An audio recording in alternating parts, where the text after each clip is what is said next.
के समृद्धवाद विजन के अंतर्गत मैं वरुण कुमार आपका हार्दिक अभिनंदन करता हूं। अब तक हमें ये तो इन्फॉर्मेशन पहुंच गई होगी कि गोमूत्र दुनिया की सबसे ताकतवर औषधियों में से एक है। इतनी ताकतवर औषधि है जिसका उपहास 50 साल पहले तो सारी दुनिया उठा रही थी, लेकिन आज हार्वर्ड जैसी यूनिवर्सिटी पे इसके ऊपर एक अलग डिपार्टमेंट है जो इसके अंदर एंटी कैंसर प्रॉपर्टी ढूंढने की कोशिश कर रहा है, anti fungal anti bacterial activities ढूंढने की कोशिश कर रहा है और लगातार रिसर्च चल रही है।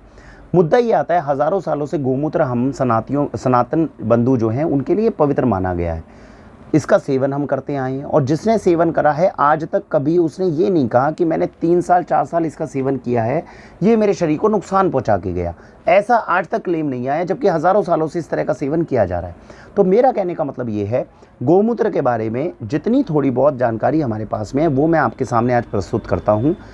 इस वक्त देश के सबसे पवित्र बहुत पवित्र स्थल हैं जहाँ से हम ये गोमूत्र इस वक्त आपके लिए लेकर आ रहे हैं।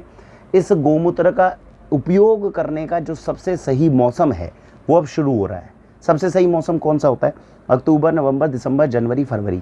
क्यों ये मौसम सबसे अच्छा माना जाता है? वैसे तो 12 महीने गोमूत्र का सेवन आप कर सकते हैं, बिल्कुल सेफ़ हैं, लेकिन सर्दियों में जो ये अक्टूबर, नवंबर, दिसंबर, जनवरी, फरवरी 5 महीने का सेवन होता है, इसमें क्या है, गोमूत्र की तासीर हल्की सी गर्म होती है और अगर बाहर का मौसम हमें थोड़ा ठंडा है तो उस समय पे ये सोने पे सुहागे की तरीके से काम करता है। इसीलिए ये वीडियो मैं आज सितंबर अक्टूबर के महीने में बना रहा हूँ। अगर अक्टूबर, नवंबर, दिसंबर, जनवरी, फरवरी 5 महीने भी मैं कहता हूँ आपके घरों में गोमूत्र का सेवन हो गया तो ये क्यों औषधि है? अलग औषधियाँ इस वक्त किसी भी ऑर्गेनिक स्टोर से, जैसा मेरा ऑर्गेनिक स्टोर है, तो हम अलग अलग बीमारियों के लिए अलग अलग औषधियाँ आपको देते हैं, लेकिन गोमूत्र के साथ में जब ये औषधियाँ कंबाइन करके दी जाती हैं, पहली बात ये महंगी बहुत ज़्यादा नहीं पड़ती। दूसरी बात, क्योंकि बेस जो है इसका गोमूत्र हो जाता है और गोमूत्र इतना ज़्यादा महंगा नहीं होता अगर देसी गाय का गोमूत्र भी हो, तो इसीलिए गोमूत्र के साथ में जब ये औषधियाँ हम देते हैं, एक तो इनकी पावर बहुत बढ़ जाती है, कॉस्टिंग इनकी कीमत थोड़ी कम हो जाती है और आपके लिए लाभ जो है इस पर बहुत ज़्यादा बढ़ जाता है। तो आज की वीडियो में हम समझेंगे। तो गोमूत्र लाने से पहले हम किन चीज़ों का आपको ध्यान रखते हैं वो थोड़ा सा मैं बता दूं। पहली बात, जिस गौशाला से आती है वो बहुत विश्वसनीय गौशाला है, उस गौशाला के अंदर केवल देसी गौ माता रहेगी, ये बहुत ज़रूरी है।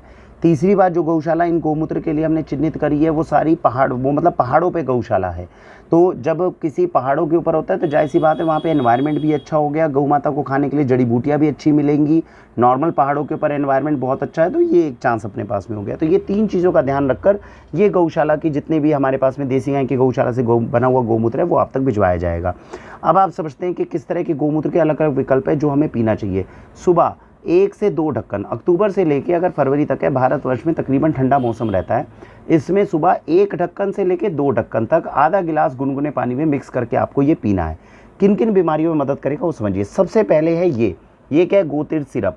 अगर तो आपको प्लेन गोमूत्र चाहिए वो तो हम प्रोवाइड कर ही देंगे, लेकिन ये जो गोतीर्थ सिरप है इसकी खास बात समझिएगा क्या है।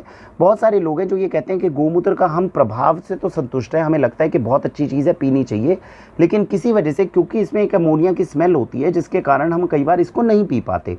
तो क्या हमारे लिए कोई ऐसा गोमूत्र बन सकता है जो पीना बहुत आसान हो? गोतीर्थ सिरप की सबसे खास बात ये है कि इस गोमूत्र के अंदर साथ में शहद को इनकॉर्पोरेट किया जाता है, जिसके साथ में पीने के अंदर बहुत टेस्टी हो जाता है।